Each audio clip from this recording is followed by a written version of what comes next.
Au Rayon X vous propose de découvrir cette semaine le cas d'un patient de 68 ans présentant un anévrisme de l'aorte abdominale. Repéré à temps, l'anévrisme est tout d'abord surveillé jusqu'à ce que sa taille dépasse 50 mm de diamètre. Un seuil qui déclenche la décision thérapeutique afin d'éviter une rupture inopinée, le plus souvent fatale. Illustration commentée par le professeur Laurent Chiche, chirurgien vasculaire. Nous avons le cas d'un patient de 68 ans qui, dans ses antécédents et facteurs de risque, avait principalement une hypercholestérolémie, un tabagisme et un surpoids notable puisqu'il pesait 106 kg pour 1,70 m.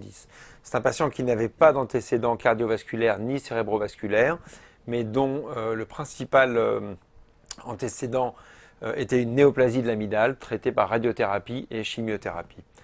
On lui a découvert un anévrisme de l'aorte abdominale en 2011. À cette époque, l'anévrisme mesurait environ 38 mm.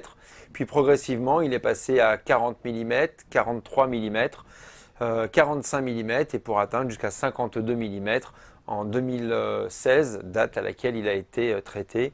Alors nous avons là le scanner abdominal de ce patient, où l'on voit ici l'aorte qui est de calibre normal pour cet âge. Là, on passe au niveau de la traversée du diaphragme. Voici le tronc cœliaque. Première artère digestive principale, l'artère mésentérique supérieure, les deux artères rénales sont un repère important. L'aorte est encore de calibre normal à ce niveau, une petite artère rénale polaire à ce niveau-là. Et puis l'aorte va devenir nettement anévrismale, comme vous le voyez. Elle a tendance à se déjeter en avant. Vous voyez la veine rénale gauche qui est laminée par le diamètre de l'anévrisme. À ce niveau, le diamètre est maximal.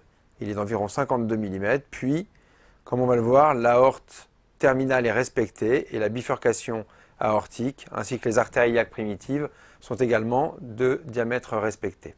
En coupe sagittale, vous avez cette morphologie avec un anévrisme qui est nettement déjeté vers l'avant. Le choix qu'on a fait pour traiter cet anévrisme est un choix qui était basé principalement sur les antécédents du patient et surtout sur sa morphologie. C'est un patient qui faisait plus de 100-105 kg.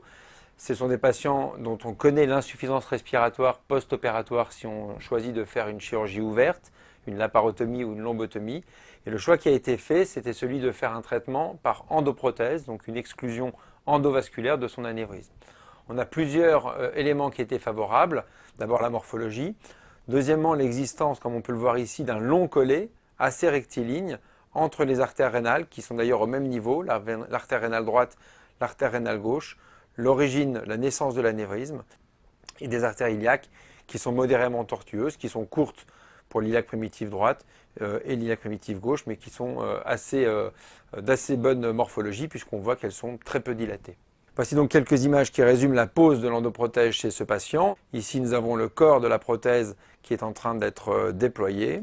Et là, on voit que l'anévrisme initial a disparu, en tout cas semble avoir disparu sur cette première acquisition post-opératoire précoce. Voici le scanner de contrôle une fois l'anévrisme traité, où l'on visualise l'endoprothèse qui va exclure parfaitement le sac anévrismal. On voit qu'il n'y a pas de fuite de produit de contraste dans le sac anévrismal. Voici le scanner final de contrôle de ce patient, où l'on voit que l'endoprothèse a un stent découvert qui vient juste au niveau des artères rénales, puis la prothèse couverte débute en dessous des artères rénales, pour être ensuite conduite vers les branches iliaques, avec de chaque côté une extension iliaque.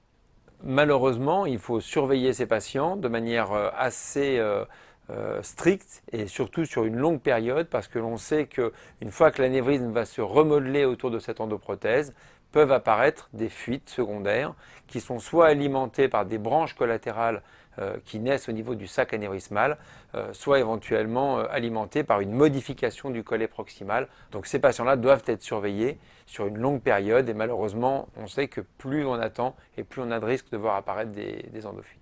Là, le résultat est très satisfaisant à 6 mois de l'intervention. C'est la fin de cette émission. Merci de votre attention. Au Rayon X revient très vite pour découvrir de nouveaux cas cliniques.